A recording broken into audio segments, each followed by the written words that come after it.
Hey, welcome back to the Personality Hacker Podcast. My name is Joel Mark Witt. And I'm Antonia Dodge. This is our 200th podcast. We've done 200 of these things over the last, it's been about 4 years now.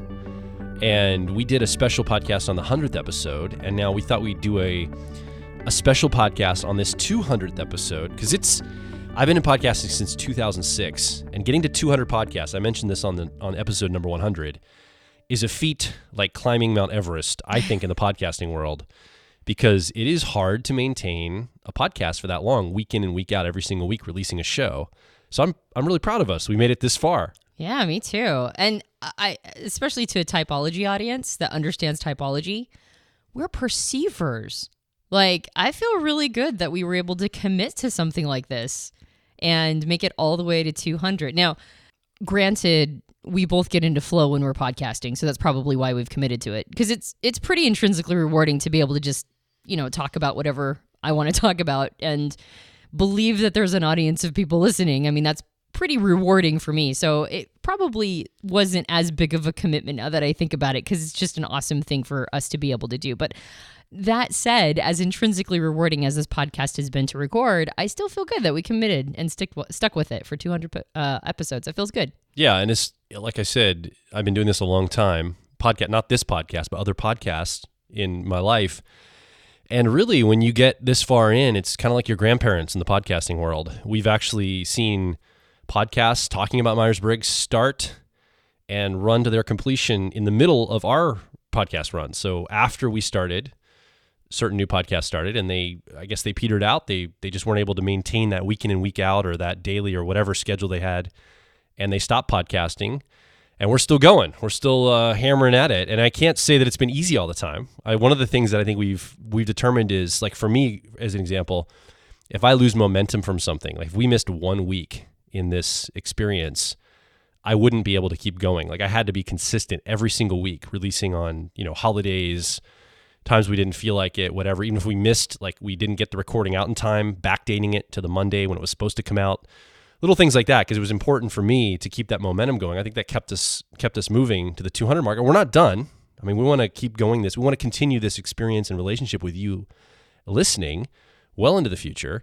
And part of, the next year coming up and into the future, we've got some great ideas and some new ways of talking about personality types, about what's really passionate to us, which is personal growth, and the different models and maps that we talk about here at Personality Hacker to use in your personal growth journey.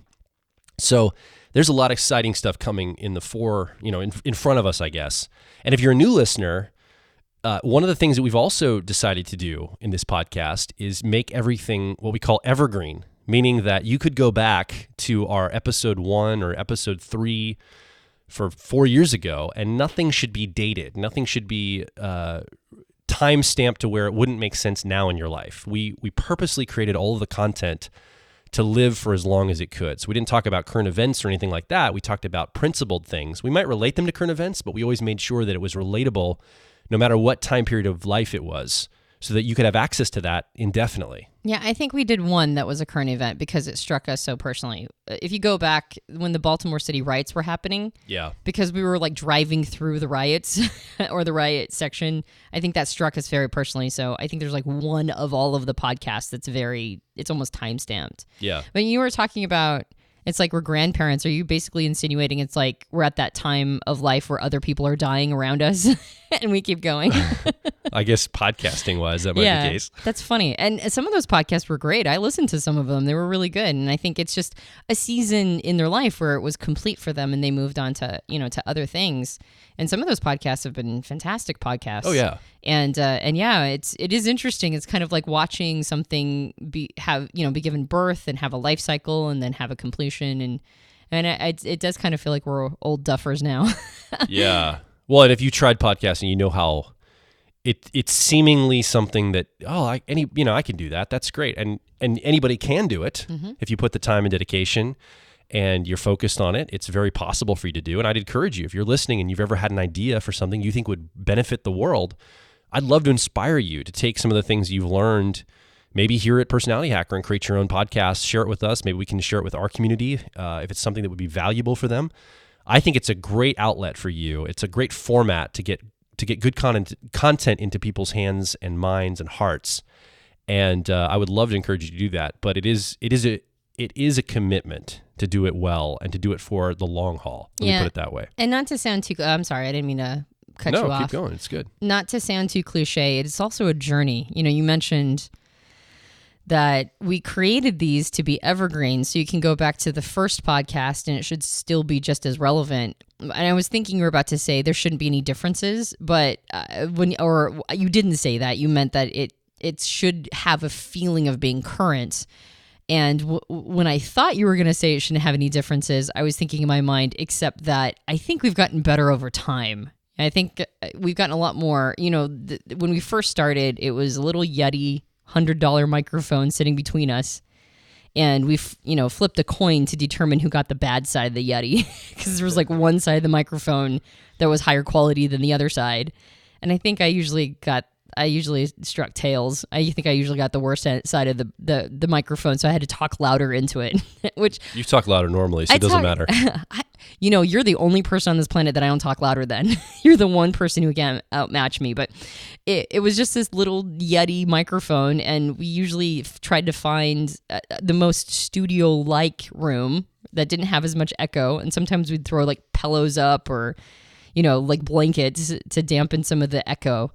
And we just started talking, and you can kind of tell in those early episodes that we're finding our voice and sort of figuring out where we're headed. And I feel like now, we've got much higher quality equipment, because eventually after a couple of years, we're like, I think this is a thing for us. Maybe we should invest in some higher quality equipment. So we bought some nicer equipment. I think even that 100 episode is still on the Yeti. Maybe. Yeah. It might be. Yeah. And so we've really upgraded our equipment, and we have more of a studio situation now, and it's become like a thing. Like, this is a part of our lives. We've invested in it because we knew it was for the long haul.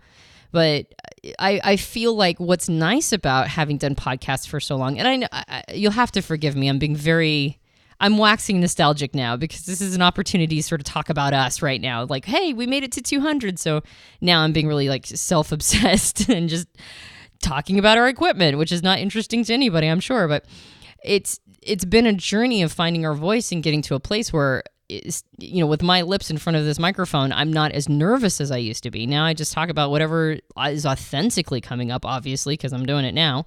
But it's really been, I think we have matured over time, or at least that's how I feel. And so getting to 200 isn't just a celebration of a nice big round number, an arbitrary big round number. It's also reflecting back on the journey of having got here, which to me feels like it feels like a reflection. This is definitely going to wax nostalgic, so it's all good. Hopefully everybody who's listening to this particular podcast is just being super indulgent. And if you're a new listener, this is not typical of how we do our podcast. We usually introduce a topic and dive right into talking about that. And we're taking a little bit of a moment here because it's our 200th episode. Yeah, I feel like it's sort of a reflection of our relationship, honestly. It feels like we committed to this thing, and in the beginning, we were figuring things out. And I feel like you and I, as a couple together, have found our voice. And I think we found our purpose within the relationship. And I think we have invested a lot into it when we were like, this is a thing. We should probably make sure we're investing in this. And I think the podcast becomes a reflection of our relationship. But even some ups and downs. I listen to some of our podcasts and I'm like, ooh, that one was rough. That was not an okay one. And others, I'm like, wow, this is really good. I think we're okay at this. And I feel like our relationship is a reflection. Sometimes the moments aren't that great, but most of the time I'm like, hey, I think we really have something dialed in here. So I think that's what I like about the podcast, is that it helps me remember that it's music that you and I are creating together as a duo.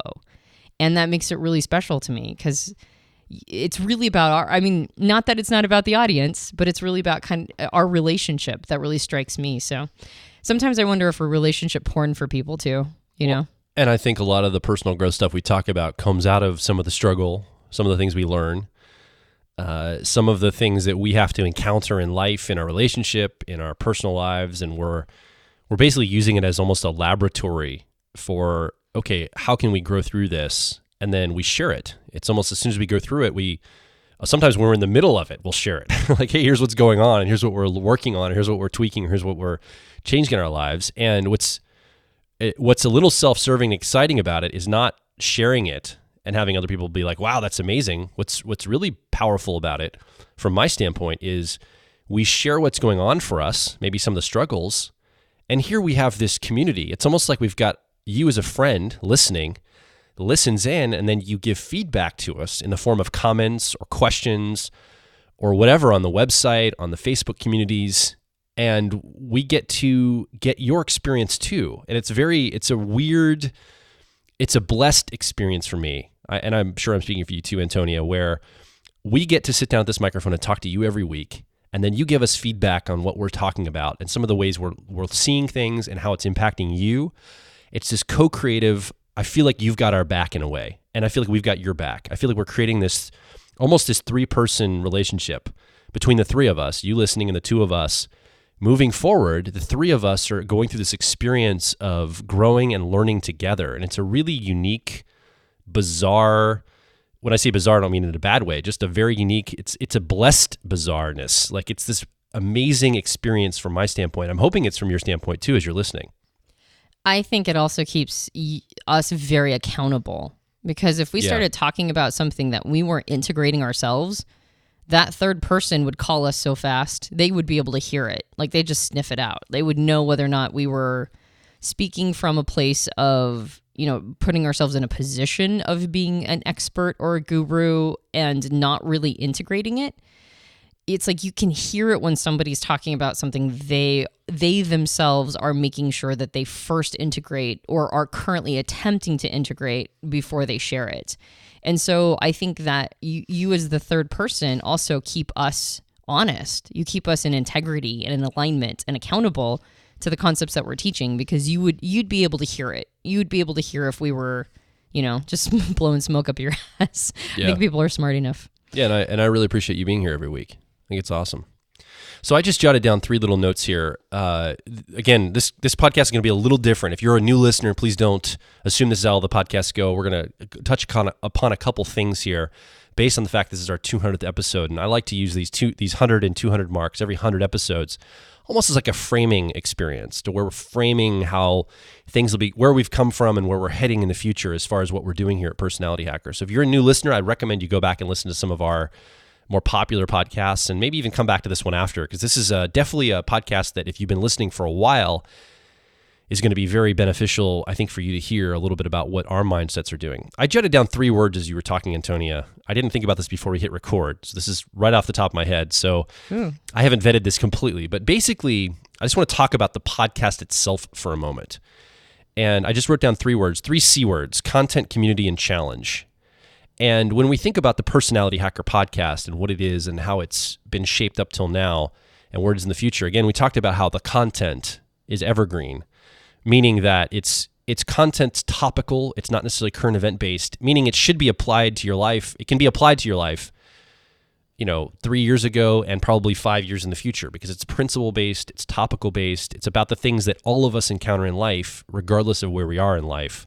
And it's not tied to, like I watch Bill Maher on HBO, and I can only watch back so many episodes back. I don't go years back because it's so current event focused that it doesn't feel applicable anymore. And I when we created this podcast, we created it with intention so that wouldn't happen. It's applicable no matter what you're hearing. So in saying that, with the content there, we're trying to find new ways to expand that content that's already been created here in the podcast. One of the things we're doing is we're releasing these shows onto YouTube as an example, so people have access to it in a completely different format. Maybe people don't have iTunes or an Android platform, so they can access it through YouTube. And we're already getting lots of comments and subscribers and people engaging with the podcast in a whole new format. I mean, it's just there's no video to it. It's just a static shot with audio, but it's a great way to reach out and reach a whole new audience of listeners. And maybe right now you're listening through YouTube, so that's already reached you in the way you're listening. And I would also say that a lot of people have asked us for the transcripts of what we've talked about here. So we're also in the process of working on a project where we can take the transcripts, the written word of what we said on the podcast, turn that into some kind of a format for you to be able to access that in transcript form as well. So not just listening on the air, but you can also then read through the transcript of what was said as well. So it's just another way for the content to live in another format, more accessible for people, more shareable. And this is kind of where our hearts are. We want to get as ubiquitous as we can with some of these ideas and concepts so that you can take them in your life and apply them no matter where you are or what you're doing. So that's the content piece.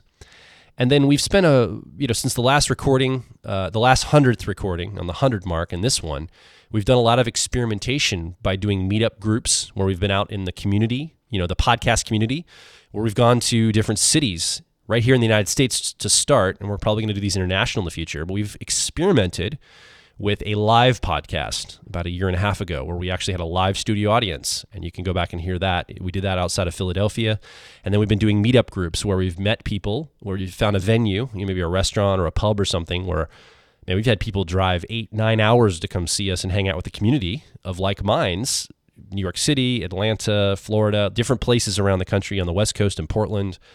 And we'd love to continue doing that more and more. Community is going to become very important for the Personality Hacker podcast. And you, not just sitting in your car on the way to work every day or in your home or while you're on your morning jog, but coming out to a venue or a city near you and meeting other people that are also listeners that think like you, that have some of the same interests, that have cross-pollinated ideas. This is what we get excited about because magic starts to happen.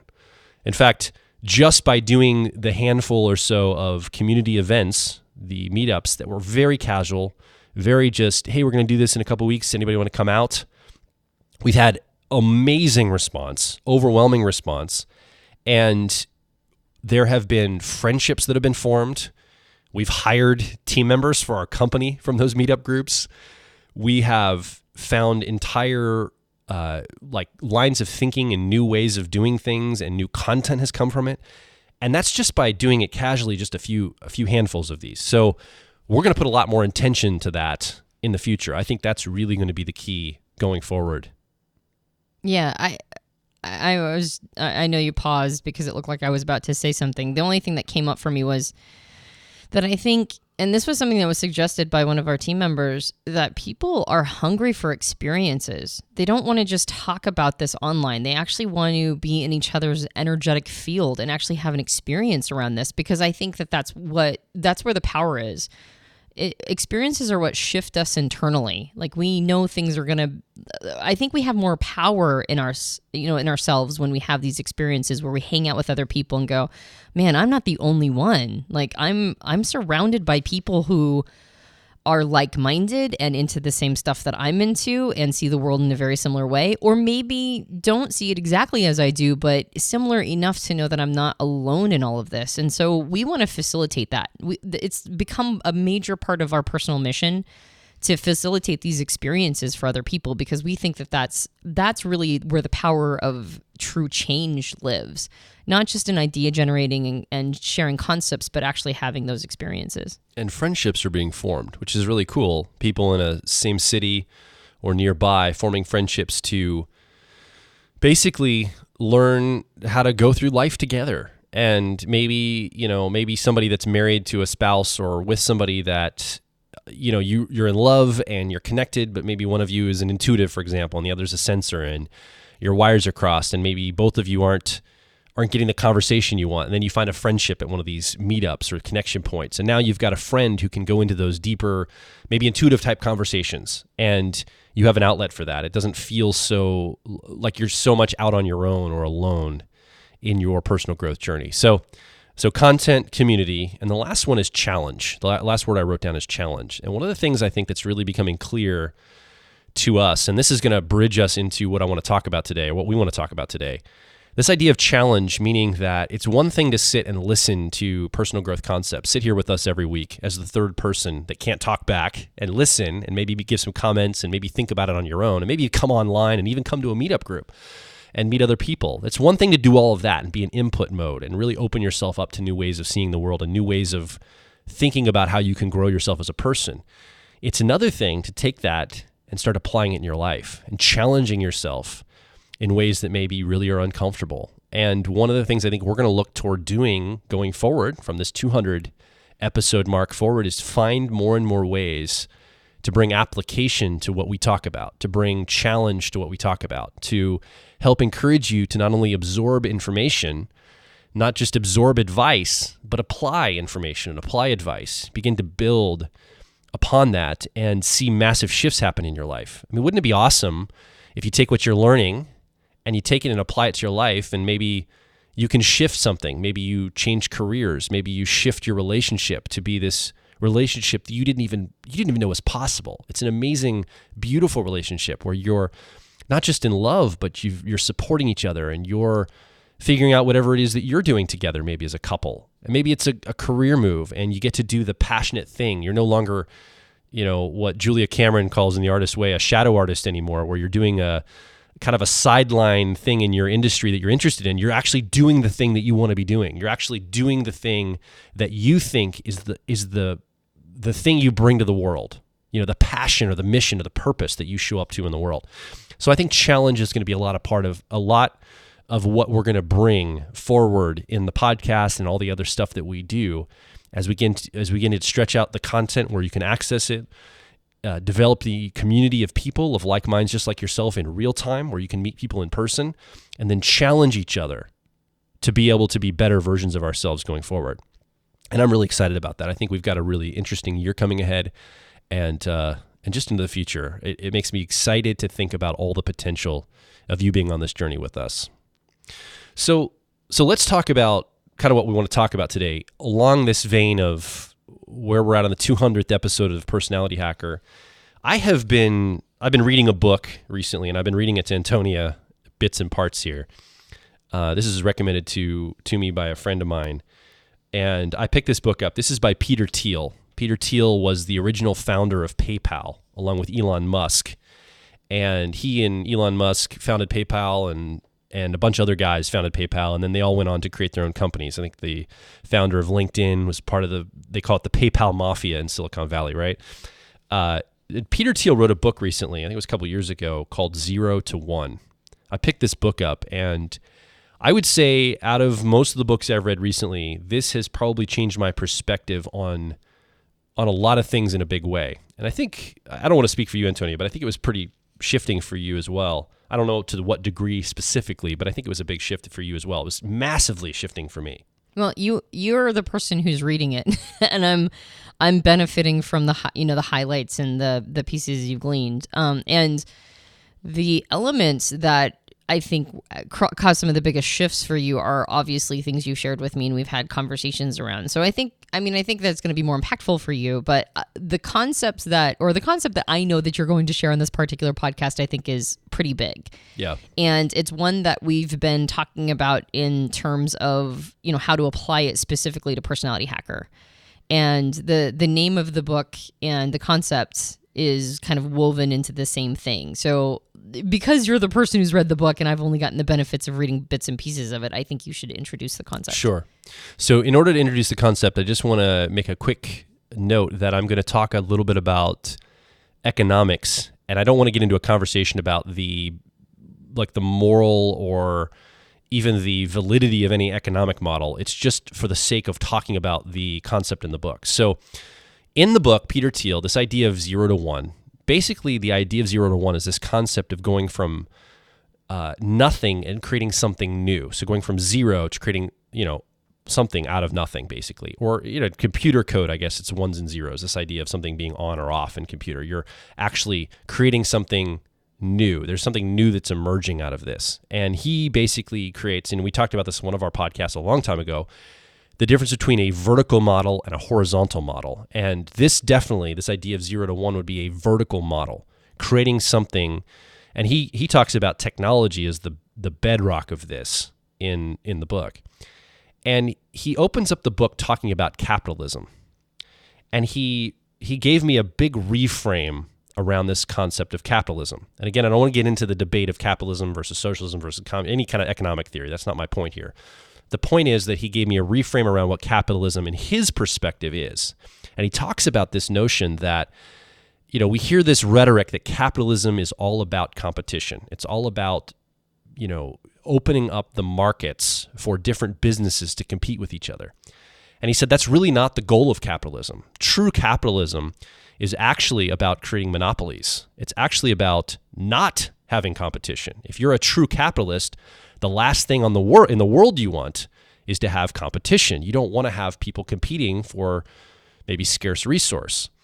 And so that was just, first of all, that was a big reframe for me to see in terms of what's actually going on there. And I think that out of that is a whole big giant conversation that I don't want to go down right now because it's a whole thing to unpack based on what that would look like, right? Right. Well, whether or not that's actually true, it's an interesting idea and seems to follow how it actually works. In the time period of capitalism before that there were like antitrust, laws and that sort of thing, monopolies were the emergent. That is what ended up happening. And so in a capitalist framework, it does seem like monopolies are the natural emergent unless something comes in and does a pattern interrupt on that. So regardless of whether or not that's the goal of capitalism is to create monopolies, it does seem like that's sort of what happens unless there's something coming in and regulating that. Yeah. And again, I might get the exact words he uses. I'm sure if you read it, he's got accurate ways of stating all of this, but this is kind of the gist of what I'm taking from it. And he talks about the difference between technology and globalization. And he makes a case that we conflate those two things often in our world, in that, or there's a lot of confusion around that. Maybe we don't conflate them, but there's a lot of confusion around the difference between technology and globalization. And he lays globalization, this idea of us becoming more of a globalized society, on a horizontal axis, meaning it's horizontal and it's got width to it, right? And he talks about this idea of technology creating a vertical axis. And he gives the example of China, for example. So he talks about how China takes a lot of what the United States and the West does, and in the globalization format, they're copying a lot of what we do here in the West. They're finding what works, and they're replicating as fast as they can. They're building entire industries by replicating what's going on in the West. And trying to make improvements, right? I mean, that's kind of how the horizontal thing works. It's like if you look at the street structures on the East Coast of the United States, they're not nearly as good as the street structures on the West Coast because the West Coast had the benefit of being able to learn from the East Coast, structure, or streets. So the streets on the East Coast kind of feel a little hodgepodgey, at least as a West Coaster. You go over to the West Coast cities and they're all in grid patterns. And it's the same thing with like the internet, right? Like early adopters of the internet actually end up having worse internet access than new adopters because the new adopters can improve on the technology. So even though these are all improvements, they're still horizontal because they're taking what already exists and making tweaks and improvements. Correct. And so we're still talking about roads and cars. We're just talking about on the West Coast of the United States having a much better highway system. In Los Angeles, I have to admit, the city I was born in, Pittsburgh, Pennsylvania, has a terrible road system because it's from the 1700s that they paved over, old cow paths they paved over. If you go to the West Coast, there's a much better road system because they have much more space and they learned from all the mistakes on the East Coast and they didn't have the parameters of having cow paths they had to pave over. Yeah, like Phoenix is a thing of beauty. Their grid pattern is gorgeous. And it's because there was no cow paths. Exactly. They just created a grid pattern. And so, but that's not a 0 to 1 concept.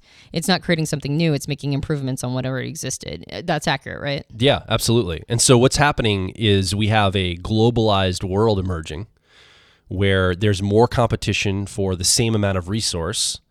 And some people are doing it better than others, but it's a feeding frenzy. And, Peter Thiel argues that anytime there's competition, it's always a race toward the bottom. Eventually, you're going to get to the bottomed out, the lowest price and the cheapest production and the crappiest quality and the most efficient delivery system is going to win out. It doesn't necessarily make it the best product or best service. It just means that they beat out all the other competition by streamlining it down.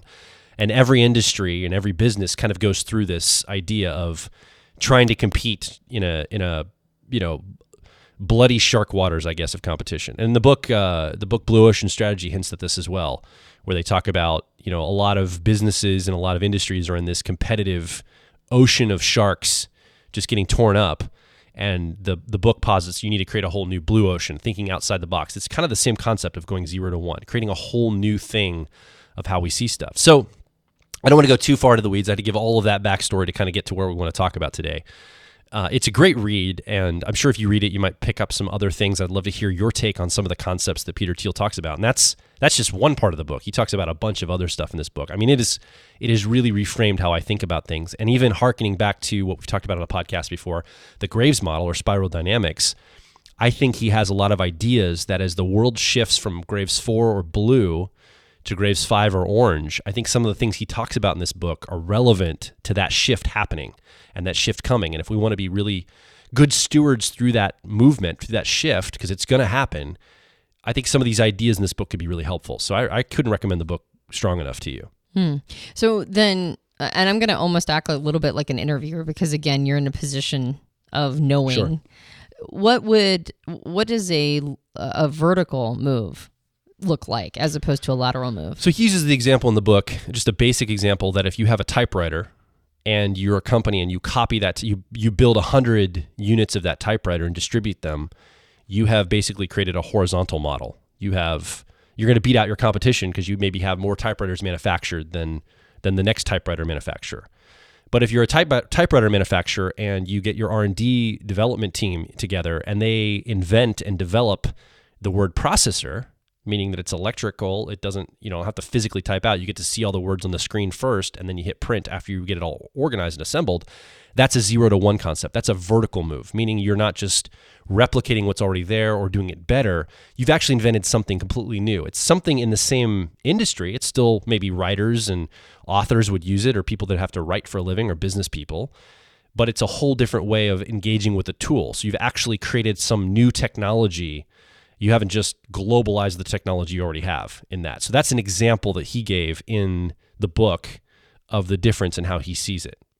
So then let's route it back to what we're talking about, because it's the 200th podcast of Personality Hacker. Yeah. And we're talking about where we're going next and our inspiration from 0 to 1. So here's how we see it. And we see a world in personality typology that is very much a horizontal model right now. We see a world where as we stand at the landscape, as we stand at the edge of the hill and we look over the landscape, what I see is I see a lot of internet forums. I see a lot of online communities. I see even some meetup groups and in-person communities. We went to a meetup group in New York after one of our meetups, just a general meetup group. It was a very interesting experience to meet other Myers-Briggs enthusiasts, for example. There's the Enneagram enthusiasts and professionals all over the world. And it looks like this landscape is horizontal in that all the conversations seem to be, okay, what type is this celebrity? Or what type are you? Or how can we get better at typing? Or how can we get more accurate at typing? Or what type am I? I might be this type. Am I an ambivert? Am I an introvert? Am I an extrovert? What cognitive functions am I using? What are cognitive functions? How does this work? But really the conversations are all around diagnostics. It's this idea of if only we could build a better test, if only we could get better at typing. And we do this too. We've got an online test here at Personality Hacker. We have an entire profiler training certification course. In fact, it's coming up in a couple weeks here where we're going to open up a new enrollment for people that we teach how to sit down with someone either formally or informally and ask them a series of questions or just have a casual conversation with them and be able to determine their type just through that conversation, how their mind is wired, getting past just the dichotomy of those 4 letters and down to their cognitive function wiring, how their brain is learning information and how it's making decisions, basically. We teach this, and this is something that we do here and we've been doing for years through coaching and all that. But as we look out and we see this landscape, it's like the question comes, if we could wave a magic wand, wave a magic wand and everybody on the planet right now absolutely knew for certain what their Myers-Briggs type was and what their Enneagram type was and maybe what their Graves level was, just those 3 things with those 3 models, I think a lot of people would be like, okay, the work is done. That's good. We've done the work of what these models were supposed to do. We've diagnosed everybody on the planet and we all know what our types are. And they wipe their hands and it's like, finished, move on. Well, and I think it's not because it's just a matter of figuring out your type, but it's being able to know your type and a little bit of information so that if there are tension points or friction points, you can go, well, I'm this type. And they can say, well, I'm this type. And you can go, oh, well, that's where the discrepancies lie. And you would have enough information in that conversation to be able to work through it. And I think that's really what I think that that's the goal. The goal is for a lot of people to be able to get through those points of friction. And so it makes sense that this idea of kind of the typology utopia of everybody just knowing what their type is and no longer having to get all crazy about what is my type and go into every possible forum and ask everybody what they think their type is, or obsess about celebrity types or TV show and movie type, characters types and that sort of thing. Like typing itself becomes, like you said, it becomes sort of it's the end. It's the magnet in the middle of the field is just figuring out type. Yeah. And I think how we look at it now is the 0 to 1 idea from this standpoint, from the typology world, is let's assume everybody at the 0 baseline on a horizontal level already knows their type. What is the 0 to 1 movement? What then? What happens if everybody understands who they are, how they're wired, how their Enneagram shows up and how their Myers-Briggs type shows up, and maybe what Graves level they are? What comes next? And I think you've seen hints of this from us, the whole podcast experience. We talk about personal growth, and we keep saying, it's great that you know you're an INTJ, but what are you going to do with that information? How are you going to use that to now apply that to your life and grow yourself as a person? And which is really where our heart is, where our minds are attuned to. This is what we care about. This is the passion of why we show up every week to do this podcast. It's not just to guess the type of some actor or have long discussions about that, which can be fun. Obviously, there's fun and there's merit and there's learning in that. We do that with our students in the Profiler Training Certification course, obviously. But the point of that is to get to a proficiency level, a level of saying, okay, now that we know that, what comes next? And that's really the question that's burning in our minds and hearts. In Personality Hacker, our team, ourselves here, Antonia and myself, and hopefully you as a third entity here on this podcast, a very important part of this podcast, listening every week. That's something I think we want you to have in your mind too, is what comes next? What is the thing that if I knew all this about myself, if I knew my type, if I know my Enneagram type, if I know my Graves level, what do I do next? That's the 0 to 1 concept. And that's where I think we're going to be focusing a lot of our effort on in the future of figuring out better and better ways to ask that question in all sorts of different configurations to get really good answers, because it's going to be unique for everybody. There's not a one size fits all. We're not casting a narrative here of you got to join this religion or this cult over here. It's more about asking really good questions for you as the third person here, the person listening, the person with us every week, the person participating, to ask yourself these nuanced questions to get the best quality answers out of yourself. And I think if I was going to break it down, if technology is how we get from 0 to 1, then the 0 concept isn't typology. Typology is the technology. The 0 concept is who am I? And I think the 1 is who could I become? Like how can I utilize technology to become not just a really great version of myself, but like the person I was supposed to be, a fully embodied, fully, manifest, extraordinary example of like my true essence, right? Like that's 0 to 1. 0 to 0 is like, oh, I'm an ENTP. Okay, now I know all this stuff about myself, and I know that I use introverted thinking. That's probably something I should be focused on. But it's actually the technology itself, and I think this is one of the reasons why we tend to get obsessed with the typing piece. I mean, obviously if you're going to play in this world, you want to know your type, obviously. But I think the reason why we play in the world of just typing people and type, celebrities and TV characters, etc., is because that piece of going from 0 to 1 is a massive leap. If we take the technology and utilize it the way that it actually can be utilized, which is like becoming that person, then there's a lot of growth. There's a lot of work. There's a 0 to 1 component to that. And like you said, one of the things we want to focus on in the next, time period coming up is how do we what would we have to do technologically, not just in the technology of the typology systems themselves, but actually in like consumer technology? What would we have to do to help end the conversation of what is everybody's type? Yeah. Like, what is the kind of technology we would have to build in order to make it so that the tests aren't so bad? Because they're all bad. Every single online test has way too high an error rate for anybody's they're not bad, comfort. they all have a corruption rate. Yeah, I mean, bad is in like they can't end the conversation, right? They keep the conversation going because they're just not calibrated enough. So what would be the Uber test? What would be the test that just ends all of those conversations? And honestly, if somebody created a test that just had like, I don't know, like a 99% accuracy rate, I think there would be a lot of forums that would just go, okay, now what do we talk about? If we're not talking about our type and getting people to talk about our type and talking about types of, celebrities and stuff, like what would we talk about then? And to us, the next natural conversation is like, okay, so that was that was the diagnostic, right? But what is the prescription? Yeah. Now where do we go? Now what can we do with this information and knowledge? We'll have to move the needle. We'll have to focus now on what to do with this information and how to become, how to use this information in the way that can be used, which is substantially improving all of us as human beings. And I think to us, that feels like a very 0 to 1 movement. Mm-hmm. It might not be in the spirit of what Peter Thiel is talking about. Our 0 to 1 might be something else, but that's kind of the direction we're currently moving. And that's the direction we want to be moving, is how do we get it so that the conversation around typology because I think for a long time, the conversation around typology has had a very natural association with business.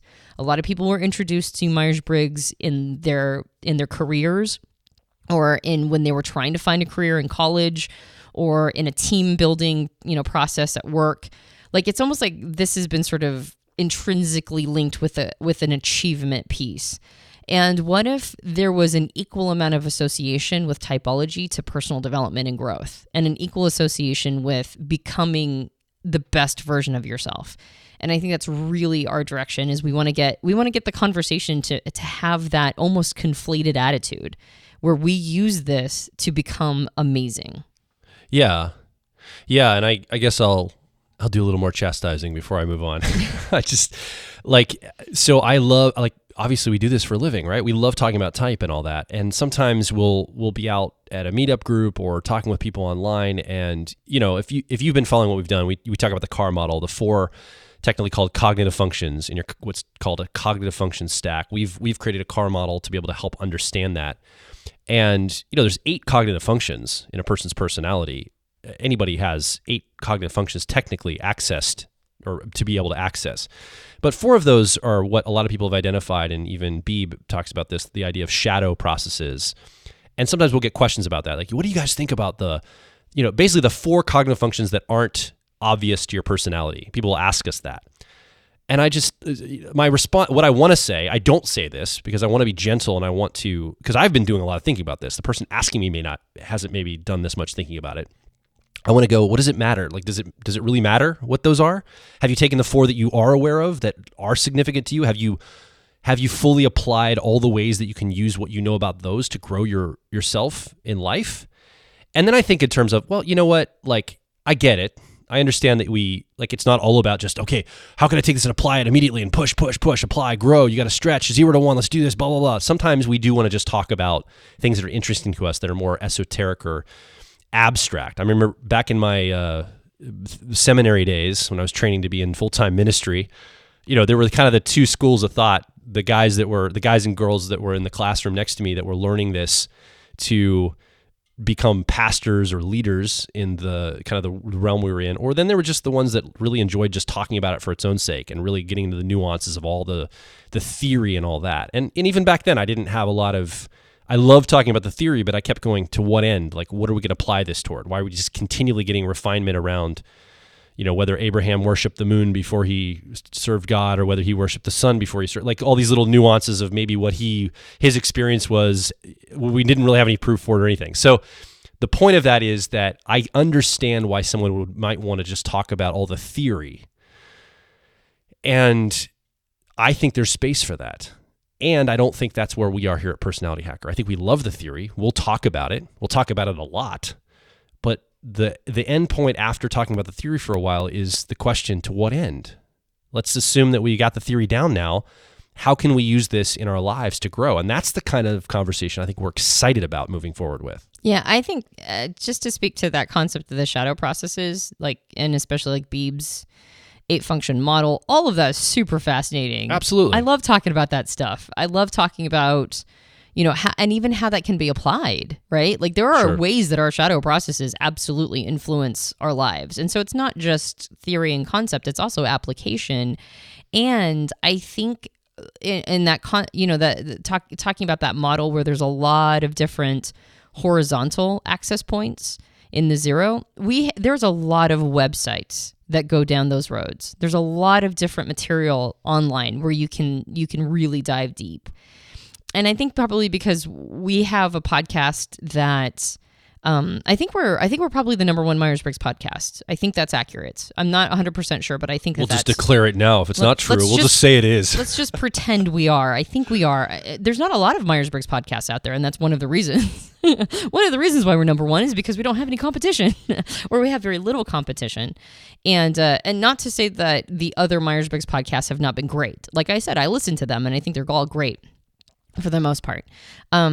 And I think we might have one of the most accessible podcasts on Myers-Briggs. So of course people want us to dive that direction, but our goal is to make sure that we are very clear about what our purpose in existing is, which is to be intrigued by the theoretical and to be targeted about the application, and make sure that we have lots of different levels that people can, use. Like there are some people who are brand new, and the car model and the nicknames we apply to the cognitive functions are really important for them because that's where they're at. They're just trying to wrap their heads around cognitive functions.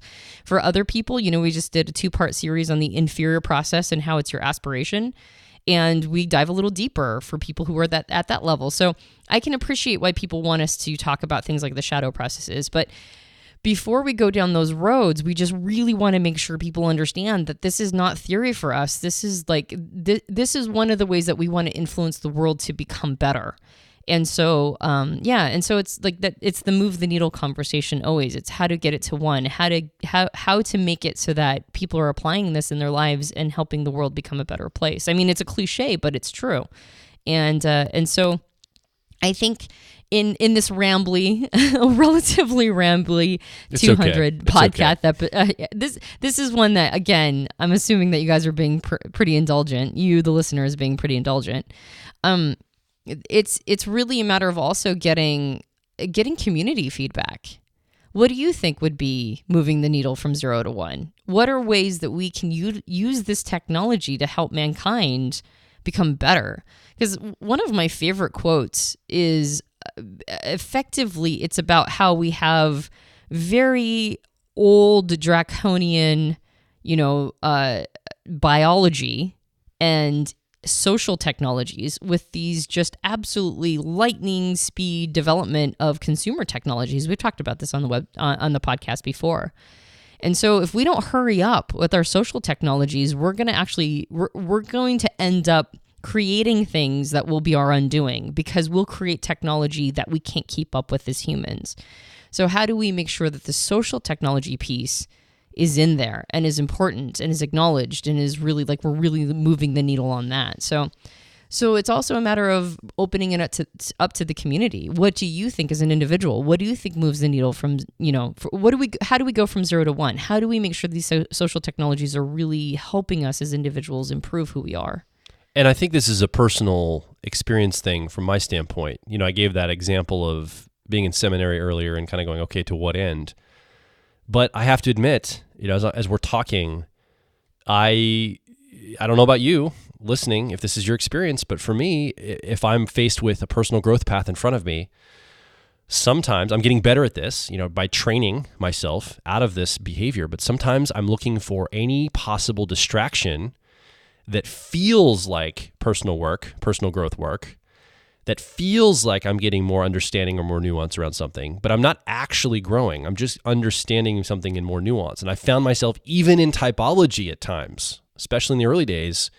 Okay, I'm an ENFP. Let me find out what that means. Let me find out more nuances of what my introverted feeling process looks like and how that shows up for me in maybe detrimental ways, which can be helpful to be aware. But it wasn't until I started asking myself, okay, how do I start actively applying like my Copilot process, for example, in my life? How do I start accessing that when it doesn't feel good, when it's hard work, when all I want to do is distract from the work ahead by doing pseudo work of just understanding more and more about the system or understanding more about how ENFPs are wired or how maybe Antonia as an ENTP is wired. Like just understanding more will be like the work, right? I kept tricking myself to think that. So this isn't like preaching like, hey, don't do this. I think this is coming from personal experience in that this is something I've done. And I think it's something that is so seductive. And I think it's just like, don't get distracted. Don't be seduced. Go ahead and be captivated by all this stuff. This is great stuff. And if it's getting you juiced up to talk about shadow processes, I don't in any way want to say don't go down that road to do it. Don't talk about that. Please talk about that. It's great. And we should have conversations around it. But let's not lose sight of why we're here and what we're doing. And let's not get distracted, but let's be captivated by this. And then find ways to route back to, okay, so what does that mean for me? To what end? How do I apply this? How can I be using this? What is my growth path? What is the work and the challenge in front of me? The things that I don't want to do that I know are my growth path that I have to do in the face of being scared or lazy or avoidant. What is it? And then isolate that and then start working on it. I think that's really the message that I'm applying to myself, and I'd love you to join us in that experience too. I think it's a powerful framework to come from. Yeah. Do you feel complete with this conversation? I do. I feel good about it. I do too. It was a little free form, and but I appreciate that. I think that I listen to a lot of podcasts where they have like 5 to 10 minutes of banter at the beginning. So I feel like we got our banter for the year. We get to a little just like free form talk. Instead of 3 to 5 minutes of banter in front of every podcast, we just hold all the banter for one. There you go. It's like a special episode. It's a special banter episode. Yeah. So what do you think? We'd love to hear from you. Come over to personalityhacker.com. You can leave a comment or ask a question directly below this podcast on the website. And we want to hear your feedback. We want to know what's going on for you, because it's almost like that's your microphone. You being able to come over there and express yourself is a way we can get feedback from you listening today, because you can't talk back right now, right? So we want to hear you talk there. And you can also join our community of like minds. It's growing every day. And in fact, this is the community that we're going to reach out to start building some of these meetup groups and some of these live events that we're going to start doing in the future. We're going to first go to this group, which is over at facebook.com/personalityhacker. Or you can also find us at twitter.com/personalityhack, HACK. And of course, if you enjoyed this podcast, you can subscribe to us on iTunes and various Android platforms. And if you want to celebrate our 200th podcast with us, if you want to just have a moment of celebration, we invite you to go rate us on iTunes. That helps us out a lot. Yeah.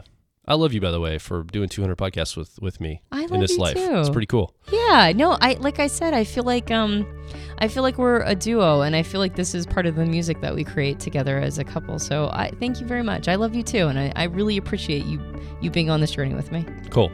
My name is Joel Mark Witt. And I'm Antonia Dodge. And we will talk with you on the next 201 episode of the Personality Hacker Podcast. We'll see you then.